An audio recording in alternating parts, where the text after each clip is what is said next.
घुटना, कंधा या कमर, चाहे जैसा हो दर्द, डॉक्टर ऑर्थो आपको देता है दर्द से पूरी आजादी, एक भरपूर जिंदगी। नमस्ते, मेरा नाम प्रतीक्षा है और आप देख रहे हैं ललन टॉप। किसानों का आंदोलन चल रहा है और इस किसान आंदोलन से जुड़े सारे अपडेट्स ललन टॉप आपको लगातार दे रहा है। फिलहाल हम बात करेंगे किसान आंदोलन से जुड़े एक दूसरे आयाम की, जो है जियो के टावर। किसान आंदोलन में सरकार ही नहीं, दो बड़े उद्योगपतियों अडानी अंबानी का भी विरोध जमकर हुआ। मुकेश अंबानी की जियो का भी बॉयकॉट करने की अपील हो रही है। खबरें आ रही हैं कि आंदोलन का सपोर्ट करने वाले मोबाइल सर्विस प्रोवाइडर जियो के टावर की बिजली काट रहे हैं। खबर ये भी है कि पंजाब में जियो के 1500 के करीब टावर्स क्षतिग्रस्त कर दिए गए हैं। पंजाब में जियो के कुल टावर्स की संख्या 9000 के करीब है। इसी सब के चलते ट्विटर में गाहे बगाहे अंबानी ट्रेंड कर रहा है और इस अंबानी ट्रेंड हैशटैग या कीवर्ड वाले ट्वीट्स में से कुछ ट्वीट में आपको पढ़ने में यह भी मिलेगा कि ये टावर तो रिलायंस के हैं ही नहीं, इन्हें कनाडा की कंपनी ने खरीद लिया था। अब ट्विटर एंटरटेनमेंट का सबसे बढ़िया सोर्स बेशक है, लेकिन खबरों का और प्रथम और ट्रस्टेड सोर्स तो बिल्कुल भी नहीं है। तो हमने थोड़ी पड़ताल की, पता लगा कि यह बात काफ़ी हद तक सही है। Brookfield asset management Inc Toronto Canada based एक ऑल्टरनेट एसेट मैनेजमेंट कंपनी है। ऑल्टरनेट इसलिए कि अगर सिर्फ एसेट मैनेजमेंट कंपनी होती तो shares, equity, debentures, bond, currency वगैरह सब में डील करती, लेकिन ऑल्टरनेट एसेट मैनेजमेंट कंपनियां अलग तरह के एसेट मैनेज करती हैं, मतलब मेटल, एंटीक वस्तुएं, पेंटिंग्स वगैरह। तो ऐसा ही एक ऑल्टरनेट एसेट है इंफ्रास्ट्रक्चर, यानी जियो के मोबाइल टावर। इन्हें भी ब्रुकफील्ड एसेट मैनेजमेंट इंक ये कंपनी मैनेज करती है। मैनेज क्या करती है? ओन करती है, मतलब ये टावर उसी के हैं। RIIHL यानी Reliance industrial investment and holding, ये रिलायंस इंडिया की एक सब्सिडरी है।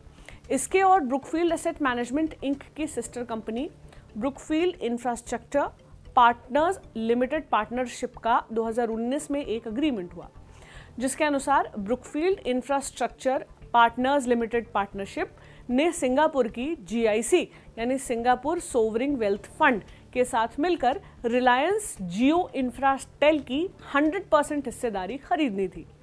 रिलायंस इंफ्राटेल ही वो कंपनी है जिसके पास पहले जियो के सारे टावर और टावर से जुड़ी दूसरी संपत्तियां थी। बोले तो 1,30,000 के करीब टावर्स। इस डील की कुल कीमत थी 25,215 करोड़ रुपए। सितंबर 2020 आते आते इस डील को भारत की रेगुलेटरी अथॉरिटीज के अप्रूवल भी मिल गए।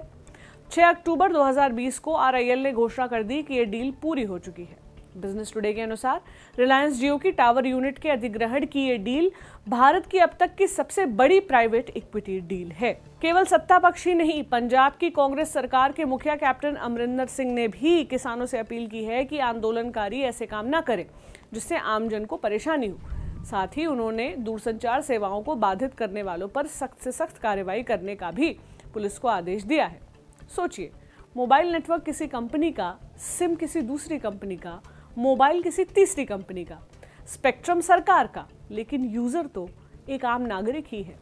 और वैसे भी विरोधी आंदोलन की शांत प्रकृति उसे लंबे समय तक जीवित रखती है और उसके सफल होने के चांसेस बढ़ा देती है। खैर, एक ज़रूरी सवाल यहाँ और उठता है कि जो टावर्स तोड़े गए, क्या जियो से उसका कोई नुकसान नहीं हुआ?